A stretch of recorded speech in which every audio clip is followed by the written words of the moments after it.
sini saya akan menjelaskan poin pertama, yaitu media literasi finansial. Literasi keuangan atau literasi finansial adalah pengetahuan, keterampilan, dan keyakinan yang mempengaruhi sikap dan perilaku untuk meningkatkan kualitas pengambilan keputusan dan pengelolaan keuangan untuk mencapai kesejahteraan keuangan masyarakat. Lalu, poin yang kedua adalah kebutuhan.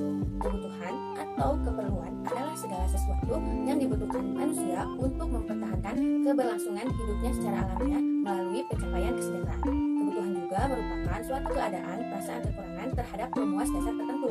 Kebutuhan ini tidak diciptakan oleh masyarakat ataupun pemasar, tetapi kebutuhan itu terdapat dalam jaringan biologis dan kondisi manusia. Kebutuhan dapat dibedakan berdasarkan tingkat kepentingan, waktu, sifat, dan subjeknya. Pemenuhan kebutuhan dapat berupa barang, jasa, sesuatu yang berwujud maupun sesuatu yang tidak berwujud. Setiap manusia memiliki kebutuhan yang berbeda-beda dan dipengaruhi oleh keadaan alam, agama, adat, dan peradaban. Sifat dari kebutuhan adalah tidak terbatas, meningkat, dan selalu berubah. Keinginan merupakan suatu benda atau jasa yang ingin dimiliki maupun hal yang ingin dilakukan tapi tidak selalu berdampak signifikan jika tidak terpenuhi. Perbedaan keinginan dan kebutuhan ini ada 6, yaitu yang pertama, kebutuhan sifatnya terbatas, sedangkan keinginan tidak.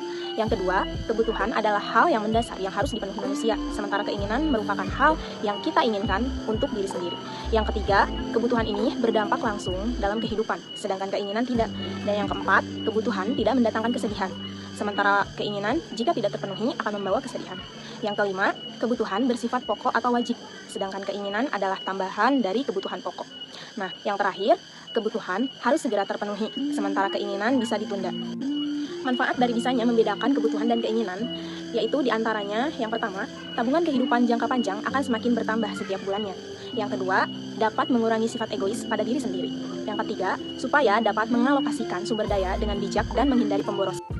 Sekarang saya akan berbagi tips gimana sih cara mengaplikasikannya dalam kehidupan sehari-hari, cara membedakan antara kebutuhan dan keinginan. Yang pertama itu dalam lingkungan sekolah. Dalam lingkungan sekolah, sekolah bisa mengadakan yang namanya menabung untuk para muridnya. Jadi para muridnya bisa menyisihkan uang jajannya untuk ditabung di sekolah. Kemudian untuk apa uang tersebut? Uang tersebut bisa digunakan untuk rekreasi, study tour, dan lain sebagainya. Jadi ketika ada kegiatan-kegiatan di sekolah, orang tua bisa mengurangi beban pembayarannya, yaitu dari uang tabungan si anak tersebut. Kemudian di lingkungan keluarga, untuk di lingkungan keluarga, orang tua bisa mengajarkan anak untuk menulis semua pemasukan dan pengeluarannya. Seperti ini, banyak orang tua yang sudah mengaplikasikannya, yaitu dengan memberikan uang bulanan kepada anaknya. Misalnya uang bulanannya itu 300 ribu tersebut orang tua berikan untuk jajannya dan lain sebagainya. Jika ada apapun, maka silakan kamu menggunakan uang dari jatah bulanan kamu itu. Di situ anak akan berpikir, gimana ya cara mengaturnya? Nah, di situ orang tua mengajarkan, kamu harus menulis pemasukannya, misal pemasukan 300 ribu, kemudian pengeluarannya apa saja. Dan di akhir bulan, maka akan ada evaluasi. Coba nak, kamu lihat, di sini mana yang menurutmu itu tidak terlalu penting dan kamu sudah memilikinya. Maka dicoret. Nah, di situ bisa diajarkan, oh ternyata kita harus mendahulukan kebutuhan dan keinginan itu diakhirkan gitu. Yang ketiga itu di lingkungan masyarakat. Lingkungan masyarakat bisa diaplikasikan dengan adanya koperasi. Misal RT atau RW mengadakan yang namanya koperasi, di mana di situ para warga bisa menabung ke koperasi tersebut. Supaya apa? Supaya juga bisa mengurangi tingkatnya kredit.